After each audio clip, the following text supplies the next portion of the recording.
dapat handa tayo palagi sa buhay natin. Amen? Amen. So, nagsisisi ako na hindi ako keep in touch sa kanya for, anyway, it was almost nag-usap man kami, but in this month, hindi ako keep in touch sa kanya. Hindi ko alam na may karamdaman siya.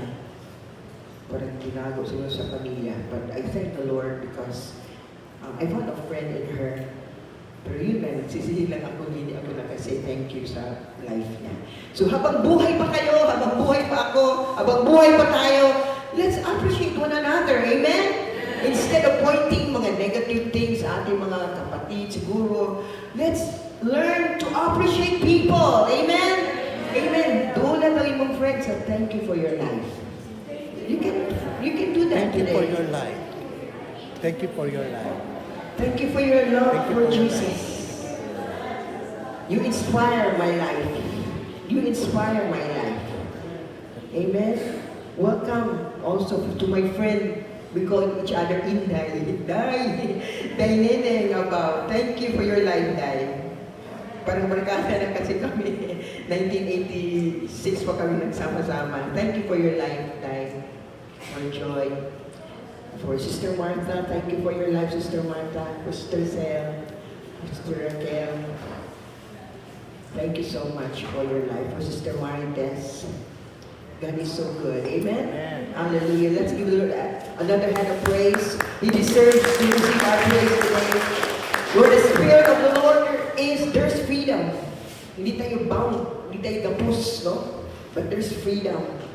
Let's allow the Holy Spirit to just freely move sa ating mga puso. Amen. He wants to touch your heart today. Hallelujah. He wants to manifest His glory. Kasi sayang naman yung pagtipon-tipon natin na wala ang glory ng Panginoon. Remember this church, the glory of the Lord is the most important thing sa mga buhay natin. Hindi ang kayamanan natin, kung mayroon man. Hindi ang mga properties natin. Hindi yung mga bagay-bagay sa mundo. It's His glory yung ating i-desire, yung ating ilong. Hallelujah. Because Jesus is coming very soon. Hallelujah. He's coming. He's coming very soon. And He wants to prepare His church. Gusto ng Panginoon na i-prepare tayo. Yes, hindi tayo perfecto na Kristiyano. Nobody is. Walang magkasabi na ako. Palo mo talaga lahat ng anong gusto ng Panginoon. Wala. Mayroon tayong mga kinaiya, no? Mayroon tayong mga hiyas, mayroon tayong mga ugali na hindi talagang aya-aya sa harap ng Panginoon.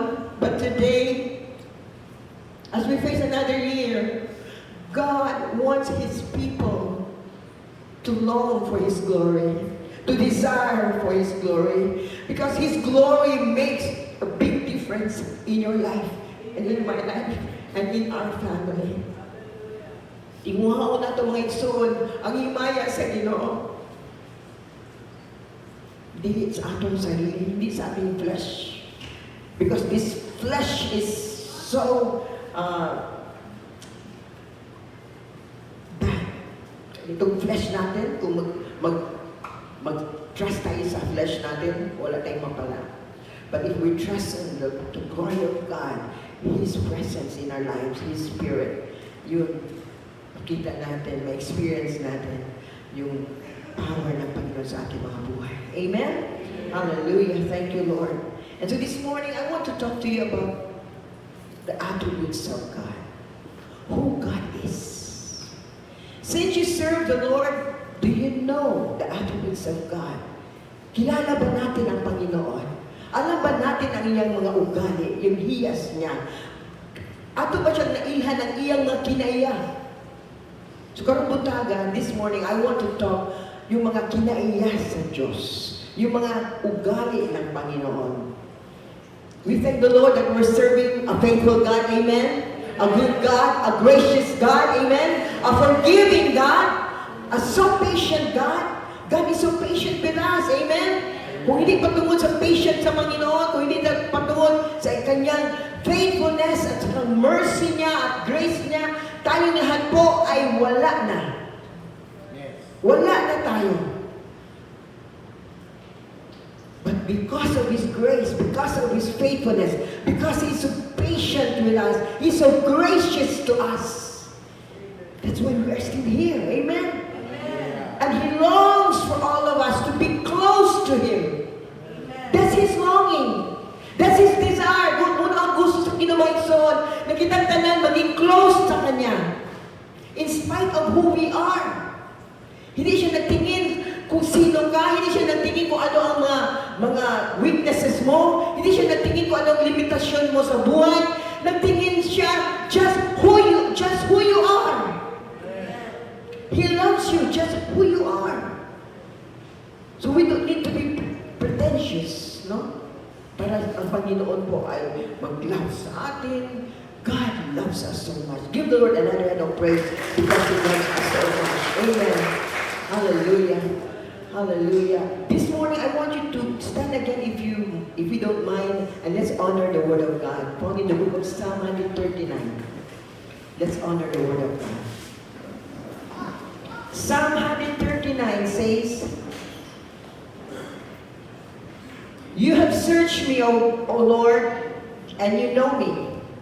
You know when I sit and when I rise. You perceive my thoughts from afar. You discern my going out and my lying down. You are familiar with all my ways. Before a word is on my tongue, you, Lord, know it completely. You hem me in behind and before, and you lay your hand upon me. Such knowledge is too wonderful for me, too lofty for me to attain. Where can I go from your spirit? Where can I flee from your presence? If I go up to the heavens, you are there. If I make my bed in the depths, you are there. If I rise on the wings of the dawn, if I settle on the far side of the sea, even there your hand will guide me, your right hand will hold me fast. If I say, surely the darkness will hide me, and the light become night around me, even the darkness will not be dark to you. The night will shine like the day, for darkness is as light to you. For you created my inmost being, you knit me together in my mother's womb. I praise you because I am fearfully and wonderfully made. Your works are wonderful. I know that full well. My frame was not hidden from you. When I was made in the secret place, when I was woven together in the depths of the earth, your eyes saw my unformed body. All the days ordained for me were written in your book, before one of them came to me. How precious to me are your thoughts, God. How vast is the sum of them. Were I to count them, they would be outnumbered the grains of sand. When I awake, I am still with you. If only you, God, would slay the wicked away from me, you who are bloodthirsty. They speak of you with evil intent. Your adversaries misuse your name. Do I not hate those who hate you, Lord, and abhor those who are in rebellion against you? I have nothing but hatred for them. I count them my enemies. Search me, O God, know my heart. Test me and know my anxious thoughts. See if there any offensive way in me, and lead me in the way everlasting. The Lord adds blessing to the reading of His word. You may now take your seat in the presence of God. Hallelujah. It's always good to know who God is. Maayo kayong masayra nato kung kinsa gid ang ato gialanganan ng Diyos. Who God is. And you thank the Lord that He has attributes. No? Lahat siya mga kinaiyan. Mayroon siya mga hiyas, mga ugali. Mayroon ang ating Panginoon. Attribute, it means a quality, character, or characteristic ascribed to someone or something. That's attribute. So it's good to know the reasons for studying the various attributes of God. First, it pleases God. Malipay ang Ginoo makabaluta kung kinsa siya. Amen? Amen? God will be pleased if He knows that His children know Him. Magbuon man ang ginikanan kung ang atong mga anak wala kailan nato. Diba? Kisa may ginikanan din. Sinong parents dito na happy sila ng anak nila, hindi sila kilala? Hindi tayo happy, no? We assume, no? We assume our children to know us. And it's good to know that our children, they know us. Kilala tayo sa ating mga anak. Kilala mo ba ako, Mary? Pag-sure, no? So mag-sure tayo kung kilala natin ang ating Panginoon because it pleases Him. It guards us against, second, it guards us against having a wrong view of God. Kaya usahay na atay mga wrong view kung kinsa ang Ginoo. So manang importante, mo niya ang rason ng kinahanglan kabaluta kung kinsa ang Ginoo, who God is. So that ma-avoid nato having a wrong views about God. And lastly, it produces joy in our hearts. Amen. Lipay ta, no? Nakailata kung kinsa ang atong Diyos. Lipay ba na maigsoon? We are happy. It produces joy in our lives, knowing who God is. Hallelujah. And so today, this morning, let's go to the attributes of God. First, our God is omniscient. God is all-knowing. In Psalm 139 verses 1 to 4, anong sabi dyan? You search me, Lord, and you know me. You know when I sit and when I rise. You perceive my thoughts from afar. You discern my going out and my lying down. You are familiar with all my ways. Before a word is on my tongue, you, Lord, know it completely. That's the God we serve. God knows everything. God is all-knowing. Amen. So you cannot hide from God. I cannot hide from God because He knows everything. Kabalo, alam ng Panginoon yung iniisip mo ngayon. Nag-isip ka kung tama ba yung pagkain mo mamaya. Yung isip nyo ngayon, yung iba siguro, tama na ba yung handa ko mayang gabi o kulang pa? Yung nandito ang isip, magsabi ng Amen! Amen! Amen. Praise God. Kasi minsan, sa church tayo, no? Pero minsan ang isip natin, wala. Nandoon sa bahay, nandoon sa mga negosyo, nandoon sa mga trabaho, nandoon sa mga anak. God knows what you are thinking. Amen. And God knows what's inside your heart. Ang Ginoo ra mga igsoon ang nakabalo kung unsa ang imong inner. So pinakasulod yun, our inner being. He knows everything about us. You may hide from your pastor, you may hide from your spouses or your children, your friends, but we cannot hide from God. We cannot hide from God, church. He knows everything because He is omniscient. Manang importante mga igsoon nga magbantay ta kung sa atong ginahuna. Magbantay ta kung sa atong mga pagbati. Nga naman. Why? Because we cannot hide from God because God knows everything. You are serving an omniscient God. God is all-knowing. And today, as we face another year, I want to encourage you that He knows our future.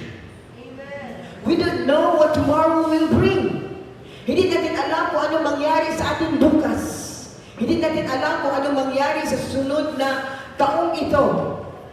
But one thing for sure, we know who is holding our tomorrow. Amen? We know who holds our future.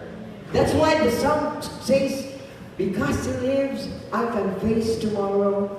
Because He lives, all fears are gone. Because I know who holds the future. Amen? Nothing to fear.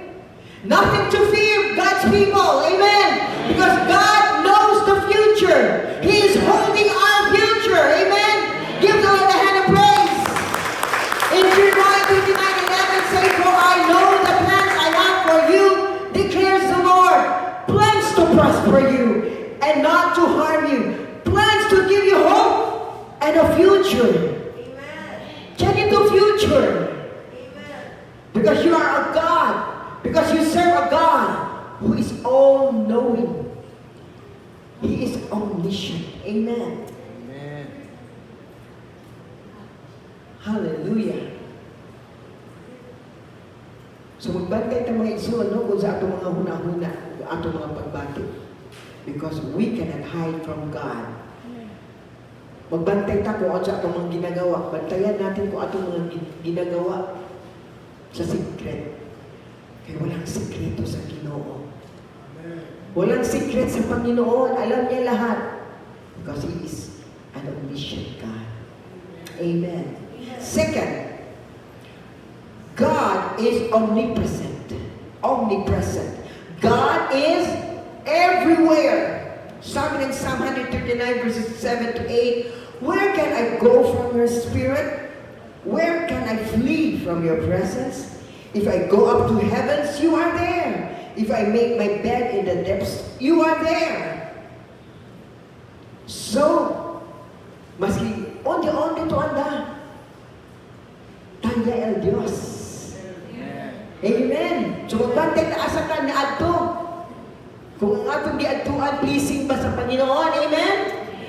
Magbantay na mga igsuon kung asa na mi adto, kung saan tayo pupunta. Kung ang lahat bang pinuntahan natin ay pleasing to God. Because He knows everything. He knows He is everywhere. Alam niya, ang presensya ng Panginoon nandyan. Maski asa ka, where can I go from your spirit? Or where can I flee from your presence? Hindi kayo makaiwas sa presensya ng Panginoon. Nandyan ang presensya ng Panginoon. Amen? Hallelujah! God is even, His presence is even here with us. Because that's His promise in the book of Matthew 18:20. "For where 2 or 3 gather in my name, there I am with them." So God, in every gathering, God is there. Amen. Hallelujah. In every situation sa ating mga buhay, God is there. In every circumstance, in every storm, in every problem. Bisag unsang atong mga problema, sa unsang mga bagyo sa atong kinabuhi, mga igsoon, God is there. He promised us not to forsake us. He promised us not to leave us. Mga igsoon, kani ang atong i-practice sa atong buhay. Ito ang i-practice natin sa ating mga buhay na if we are facing yung storms sa buhay, nakalimutan natin na ang Panginoon pala ay nandiyan.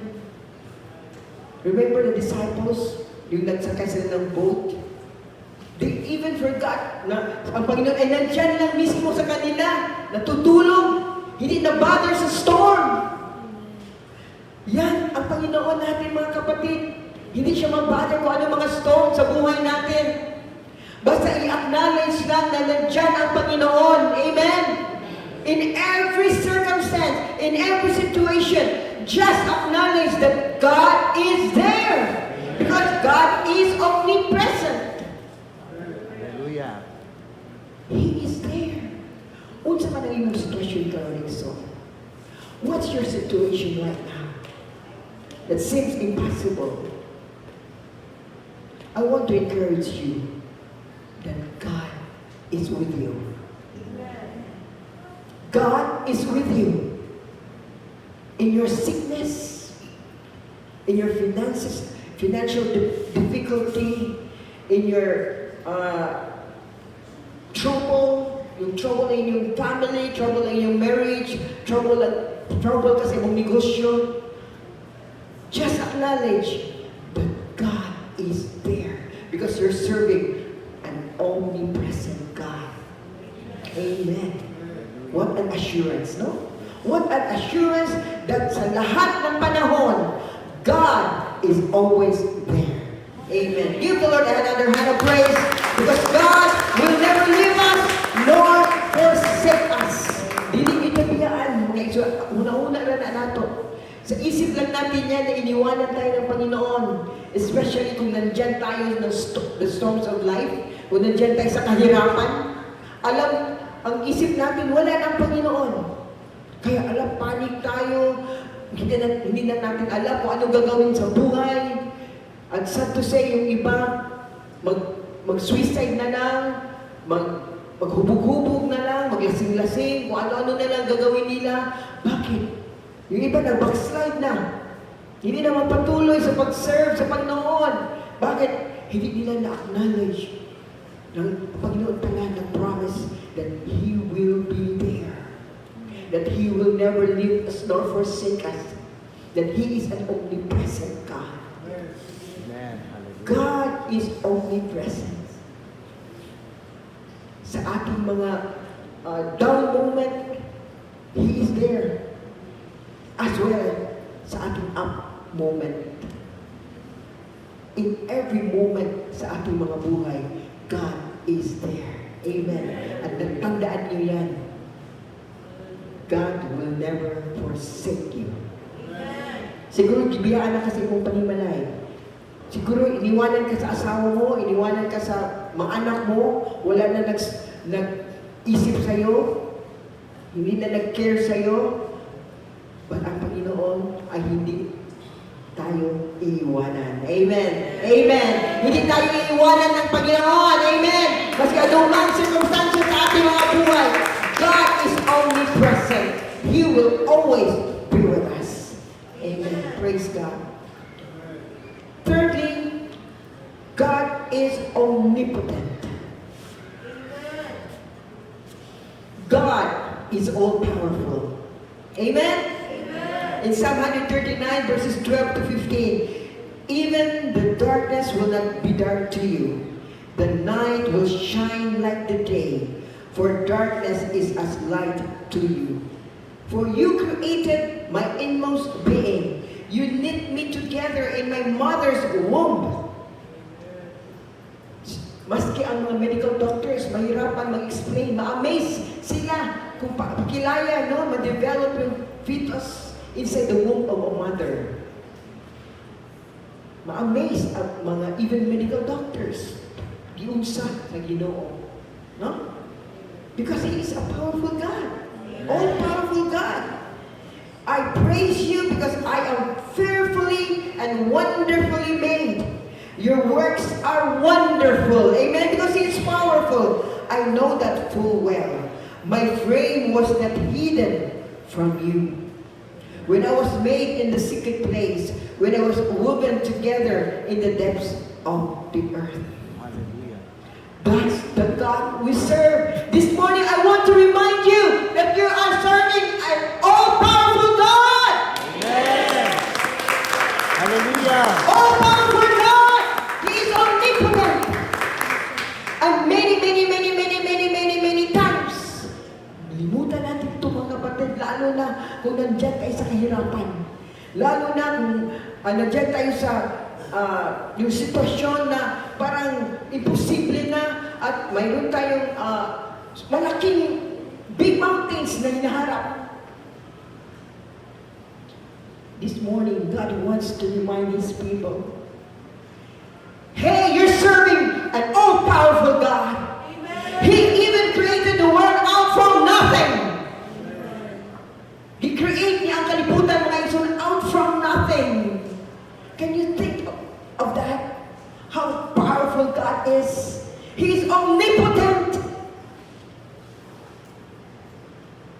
Omnipotent.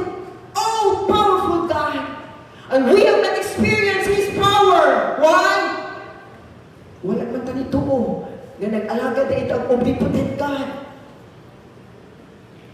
Kulang ang atong pagtungo. Na ang Ginoo di ay atong gialagaran, all-powerful. That He can do the great thing, He can do the impossible thing, He can do a supernatural thing, and extra supernatural things.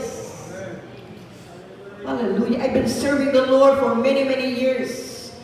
I've been serving Him for more than 50 years, about 56 years now. And I've experienced His power in my life, personally in my life, since I was a little girl.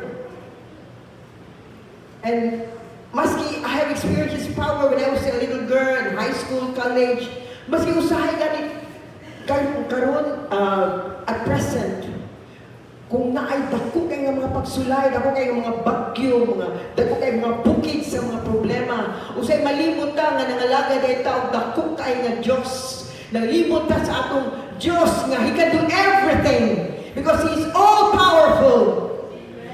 Kung may mga sakit, may iso, magpanik ta, nga nalimot ta, nga gamanan na yung atong Diyos.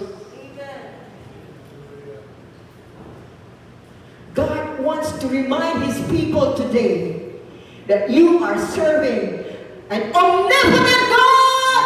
And I want to shout to the world that we're serving an omnipotent God! I'm not ashamed to shout.